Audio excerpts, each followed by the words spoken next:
talking about building a culture that fosters autonomy.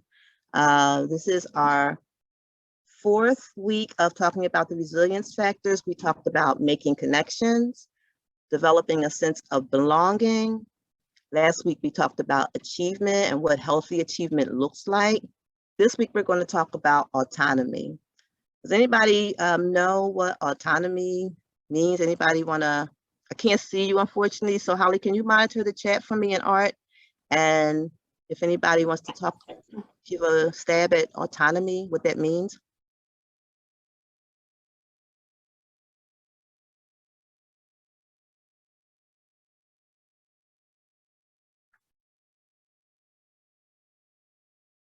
Some of the words that you hear, but you may or may not know what it means. Does anybody have any idea what it means?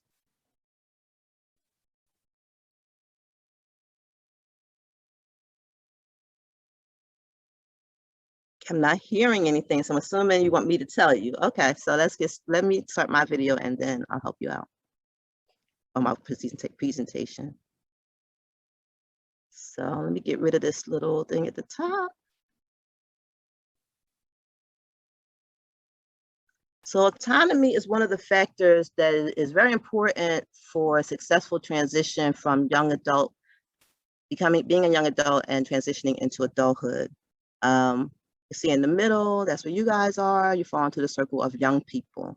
The options for successful transition include engaging with caring adults outside of their families, moving into healthy and productive adulthood, being happy and healthy, developing a sense of security and personal identity, promoting positive relationships with other youth and young people, and being provided with opportunities to learn healthy and valued behaviors, expectations, values, morals, and skills.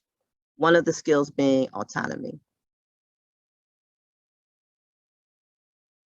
A culture that fosters autonomy provides the supports and preparation for people to make intelligent decisions. This can be provided through social and emotional learning opportunities, talking about self-awareness, teaching self-regulation, allowing self-regulation, and self-management. And I'll get more into those. There's something called achievement autonomy, and achievement autonomy means that people should be given the space to make some decisions regarding their learning, their progress, and their individual expression. So autonomy is like giving you power. So it's you having the power to make decisions in regard to your life. You can have autonomy in your home. As a young person, as you get older, it's important for young people to have some involvement in the decision making. And as you get older, a lot of times, many families will give teens and young adults a little more freedom in terms of the types of decisions they make. Not all the time, but it's a very important skill to learn, because when people are given autonomy, there's several benefits. Autonomy provides a sense that I have some control. So as a young person, it's very important that you gradually learn not to be thrown out there where you have to do everything on your own, but you should gradually feel as though you have more and more control of the things that happen in your life.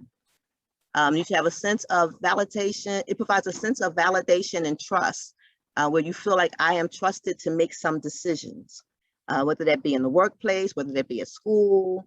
You should have a sense that people, adults in particular, trust you to some degree with the information they've given you.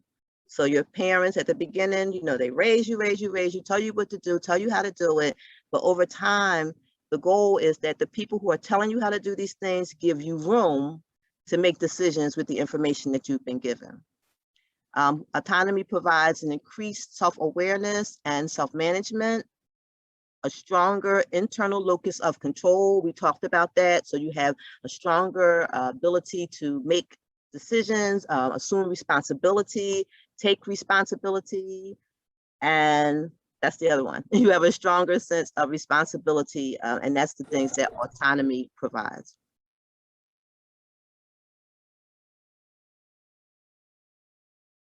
This bar gets in the way, I'll move it up a little bit.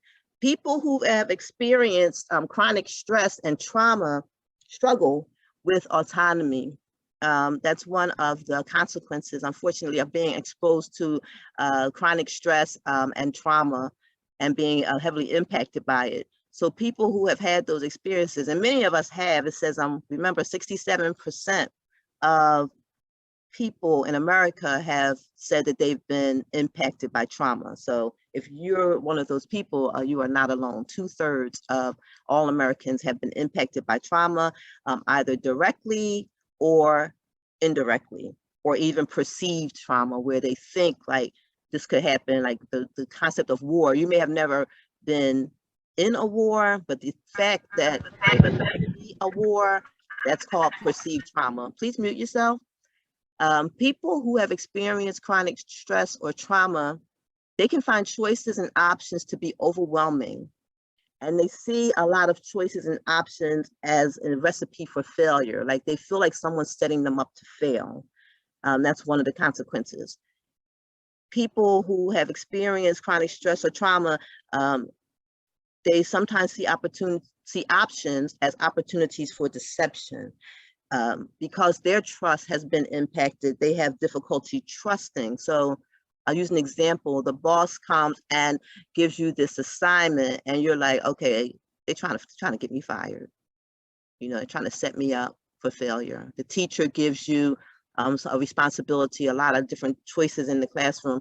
And instead of telling you exactly what to do, they'll say you can do this, this, this. And it's like a struggle. You get kind of paralyzed because the options present themselves as, you know, what if I fail? I don't want to try that. That's too risky. And sometimes you can get paralyzed and not move forward at all with the options. People who have experienced chronic stress or trauma, when it comes to autonomy, may feel trapped and powerless and stuck.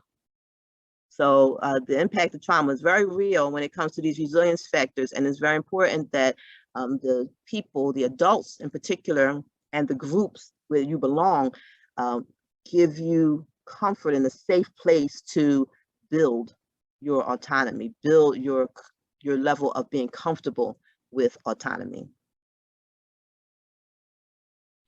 How can you identify spaces that foster autonomy? Places that foster autonomy celebrate creativity. So when you go into a space like a classroom, or you know, whether you're in college or high school, or you go into a workspace, if you notice that you look around, like on an interview, you look around and you see or you hear about this space offers, they celebrate creativity. Do they invite creativity? Do they invite people to come up with different ways of seeing things, to think out of the box? Those are spaces that foster autonomy. They offer options. So it's not just one way. It's not just my way or the highway. It's not just one way to do everything. It's options, ways to do things. It's room, this type with the open door policy where you can go in and talk to your supervisor, talk to your directors, and even people higher in the places where you work. You can reach people. People are available. They favor flexibility. So a lot of times when you're starting off in the workplace as a young person, you have jobs that may or may not offer too much flexibility. But as you continue in your job progress, your career progress, you should be able to find spaces that foster autonomy, that favor flexibility. I notice a lot of jobs now, when you read the job ad, or what is it, like the job ads or the signs they have in the store, they're big on saying that, we promote creativity and we offer flexible schedules, because they know that that's important for a worker to feel valued. Spaces that foster autonomy, they invite your input. They give you a seat at the table. They ask everyone in the company, in the agency who has, who's going to be impacted by decisions. They invite the input of those. Not all places are like this, but when you find a place like this, that's a sign that they foster autonomy. And they reinforce restoration. So it's not always about, you know, you make a mistake, you're out of here. You know, you're not giving room to fail and then learn from failure. A space that fosters autonomy should give you that space, but then they should reinforce through various supports and resources to give you an opportunity for restoration, a chance to restore yourself. Sounds like a dream job, but let me tell you, they do exist. A part of it is you being able to identify from the beginning before you go into a job. It's hard for a job it's not a place that fosters autonomy. It's hard for that place to then all of a sudden change into a place that does. Usually it's places that are already like this and that are growing more like this. It's not that places can't change, but it just, sometimes it's harder to go the opposite direction. Just keep that in mind. The remarkable thing, it's a quote I found on autonomy. It says, the remarkable thing is we have a choice every day regarding the attitude we will embrace for that day. We cannot change our past. We cannot change the fact that people will act in a certain way. We cannot change the inevitable. The only thing we can do is play on the one string we have, and that is our attitude. And that's because sometimes you do find yourself in a place that doesn't do a good job of fostering autonomy. So that's where it's going to be critical, even more than any other place, for your attitude. Some of the things that we've talked to you about in terms of self-advocacy and communication and effective communication, empathy. So it's important that if we're in a place that has not quite gotten to that place of fostering autonomy, then our attitude maybe is going to be the only thing. First of all, it's going to keep us sane, but also it maybe can help to foster some change.